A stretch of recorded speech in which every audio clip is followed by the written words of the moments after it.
So people have been asking for book recommendations, and I've decided to make a couple of videos on it based on categories of books that I've read this year. I think I'm going to make 3 videos, the first one being jacked up books, the second one being fantasy type books, and the third one being general / love story type books. So it turns out I've read a lot of jacked up books this year. The reason I'm suggesting these ones is because at the very least they made me think, and I think it's really good to have what you read make you think about your own life or a life that you couldn't even imagine existing, but is real for some other people. So I give these to you. Just take it with a grain of salt. If this is not your kind of book, if it's too heavy for you, that's okay. I'm going to be suggesting other stuff later, so don't worry about it. First up is The Chosen One by Lynch Williams.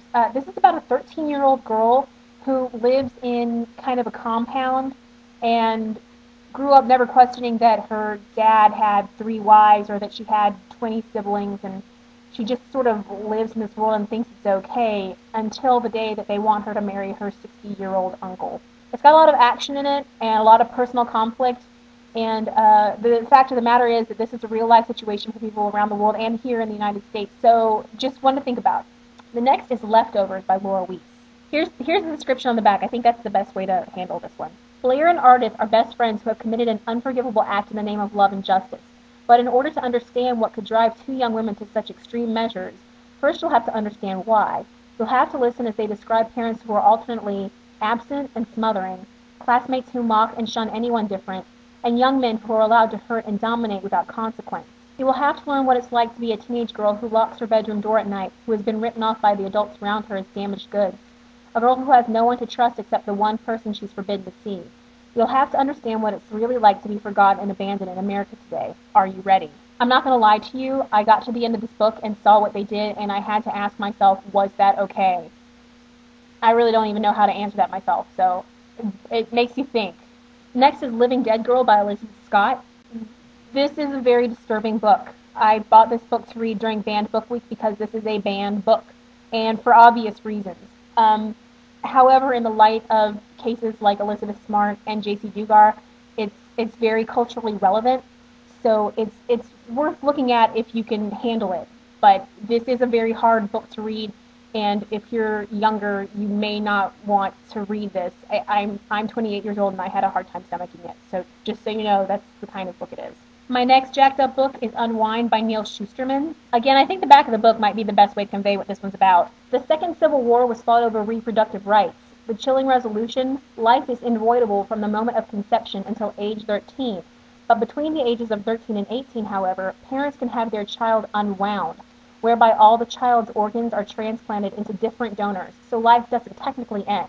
In case you didn't get that, let me make this clear for you. The idea is that the pro-life and pro-choice debate got way out of hand, and so the compromise is to let children live from conception to 13, and then between 13 and 18, you can just hack them up and give them their body parts to other people, and once you sign the papers, you can't undo it.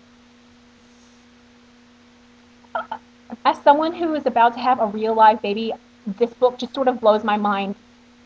I can't even understand it, because I live with the baby inside me that hurts me physically. I can't walk sometimes, and it's hard to breathe sometimes, but I'm never upset with him. I can't fathom the conditions where you would think that your child is just worthy of tearing apart and giving away. I can't understand it, but there's a lot of action, and there's some love in there, and I think if you like The Hunger Games, this might be a really good one to read. Still blowing my mind, this book.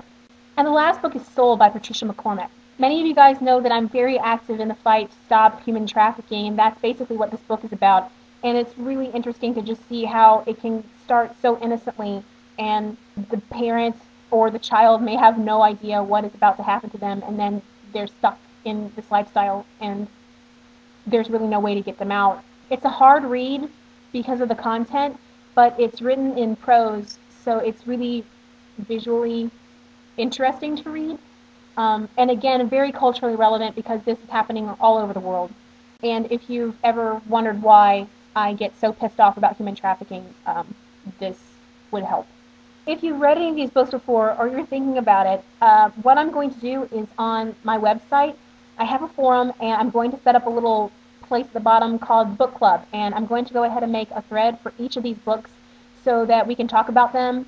Some of these books have questions in the back to lead discussions, so I'm just going to go ahead and get that started so that you have a place to go and talk about these books if you read them.